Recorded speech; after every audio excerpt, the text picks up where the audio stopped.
সুতরাং তাদের ব্যাপারে আমার কাছে মনে হয় বাংলাদেশের জনগণ একাট্টা। যদিও যেহেতু আওয়ামী লীগ সাংগঠনিকভাবে তাদের কার্যক্রম নিষিদ্ধ হয়েছে, এই সুযোগে কিন্তু জামাত ইসলাম তারা বিরোধী দল হওয়ার সেই জায়গাটা পেয়েছে।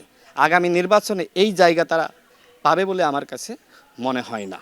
তবে আমরা মনে করি যারা 24-এর গণ অভ্যুত্থানে গণমানুষের বিরুদ্ধে গিয়েছে, গণহত্যা চালিয়েছে, তাদের ব্যাপারেও কিন্তু মানুষ একাট্টা।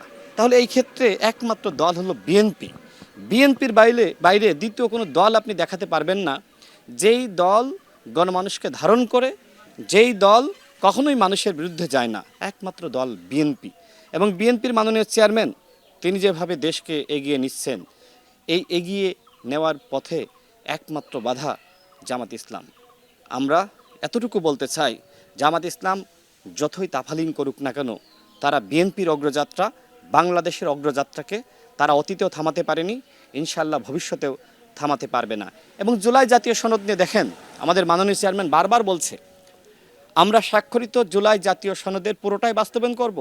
এরপরেও এই দেশবিরোধী চক্র তারা মানুষের কাছে গিয়ে মানুষকে বিভ্রান্ত করছে, মানুষকে ধোঁকা দিচ্ছে। তারা বলছে বিএনপি সংস্কার চায় না, বিএনপি পরিবর্তন চায় না, বিএনপি চায় শুধু ক্ষমতা। বিএনপি সংস্কার পরিবর্তন চায়, জামাত ইসলাম বরং চায় শুধু ক্ষমতা। বিএনপি এদেশের জন্য সংগ্রাম করেছে, রক্ত দিয়েছে, জীবন দিয়েছে। ছাত্র দল, যুব দল, শ্রমিক দল এবং বিএনপির অসংখ্য নেতৃবৃন্দ গুম খুনের শিকার হয়েছে।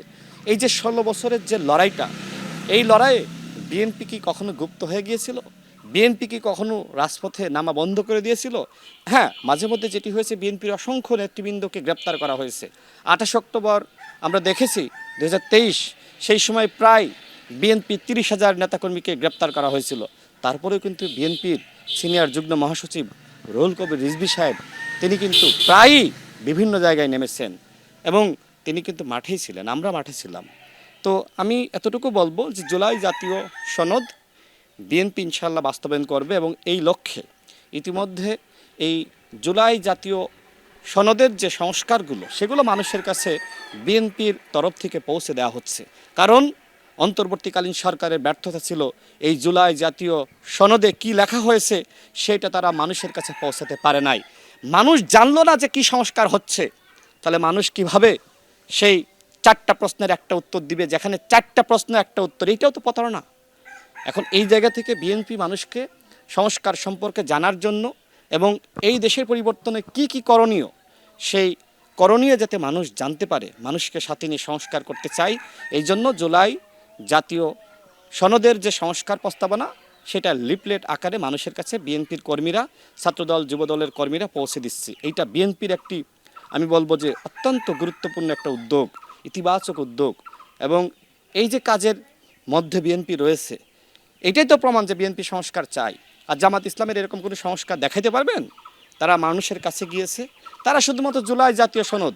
সাংবাদিক হিসেবে আপনার কাছেই প্রশ্ন করি, আপনি কি ওই পুরো বইটা পড়েছেন? আপনি পড়েন নাই। এরকম ভ্যান চালক, রিক্সা চালক তারাও পড়ে নাই।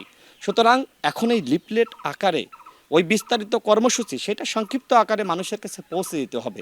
বিএনপি সংস্কারকে ধারণ করে, লালন করে, এই জন্য এই সংস্কারের প্রস্তাবনা নিয়ে এখন বিএনপির কর্মীরা মানুষের কাছে যাচ্ছে। এবং দেখেন, এই যে যুগপৎ আন্দোলন, এই যুগপৎ আন্দোলন যে সময় আমরা করেছি, সেই সময় কিন্তু আমাদের সংস্কারের 31 দফা ছিল। আমি চ্যালেঞ্জ করে বলতে পারি, সেই আওয়ামী ফ্যাসিবাদী জামানায় জামাত ইসলামের কোনো সংস্কারের দফা তারা যদি পাবলিকলি জনগণের কাছে হাজির করে থাকে, এরকম কোনো দফা যদি দেখাইতে পারে, আমি রাশেদ খান বাংলাদেশে রাজনীতি করব না। বাংলাদেশে যে সংস্কারের চিন্তা, এটা বিএনপির ব্রেন চাইল্ড এবং বিএনপি সেই লক্ষ্যে কাজ করছে। ইনশাল্লাহ এদেশের পরিবর্তন হবে, সংস্কার হবে এবং এদেশের জনগণ এগিয়ে যাবে। বাংলাদেশ রাতারাতি তো আমেরিকা, ইউরোপ হতে পারবে না, বাট আমরা একটি উন্নত সমৃদ্ধ রাষ্ট্র হওয়ার লক্ষ্যে আমরা জনাব তারেক রহমান, বাংলাদেশের মাননীয় প্রধানমন্ত্রী, তার নেতৃত্বে এগিয়ে যাচ্ছি। ইনশাল্লাহ আমি দৃঢ় বিশ্বাস করি দেশের পরিবর্তন হবেই হবে।